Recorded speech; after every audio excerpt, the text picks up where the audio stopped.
ముఖ్యమంత్రి శ్రీ వైఎస్ జగన్మోహన్ రెడ్డి గారిపై ఈరోజు విజయవాడలో జరిగినటువంటి దాడిని ప్రజాస్వామ్యవాదులందరూ కూడా తీవ్రంగా ఖండించాల్సినటువంటి అవసరం ఉంది.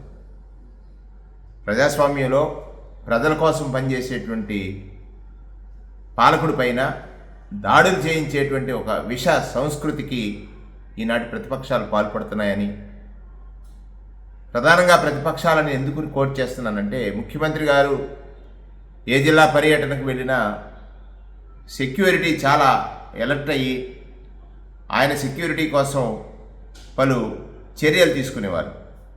ఆ సందర్భాల్లో ప్రతిపక్షాలన్నీ గగ్గోలు పెట్టేవి.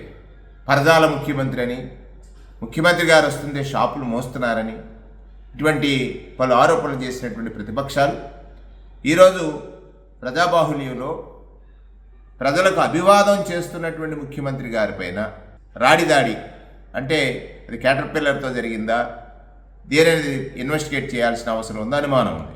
ఆ దాడిని మరి ఈనాటి ప్రతిపక్షం ఎందుకు ఖండించలేదు ఇంతవరకు? అంటే ప్రజల్లో అతి విశ్వాసం కలిగిన నాయకుడిగా జగన్మోహన్ రెడ్డి గారు ఉన్నారని, ఉదయం నుంచి ఇప్పటి వరకు సాగినటువంటి బస్సు యాత్రలో ప్రజలు ఒక సంద్రం మాదిరి, కెరటం మాదిరి ఆయన వెంట నడుస్తున్నారని చూసి వారవలేక కృష్ణా జిల్లాలో ఇవాళ ఆయనని ఎయిమ్ చేసి దాడి చేయడం అనేటువంటిది, అంటే జస్ట్ కిందకు వస్తే కన్ను దెబ్బతినేది కదా. మరి ఇది విజ్ఞులైనటువంటి ప్రజలందరూ ఆలోచించాలి. ఆయన ఒక పేదల కోసం పనిచేసే ముఖ్యమంత్రిగా, పేదల అవసరాలు తెలుసుకున్న ముఖ్యమంత్రిగా, పేదల అవసరాలు పేదలకు తెలిసినా తెలియకున్నా ఆయనకి తెలుసు. ఇవాళ ప్రజల్లోకి వచ్చినప్పుడు ప్రజలు తండోపతండాలుగా ఆయన వెంట నడుస్తుంటే చూసి వారవలేని కుట్రపూరిత రాజకీయాలకు తెరదీసినటువంటి ప్రతిపక్షాలు ఈ విషయాన్ని ప్రజలు గమనించాలి.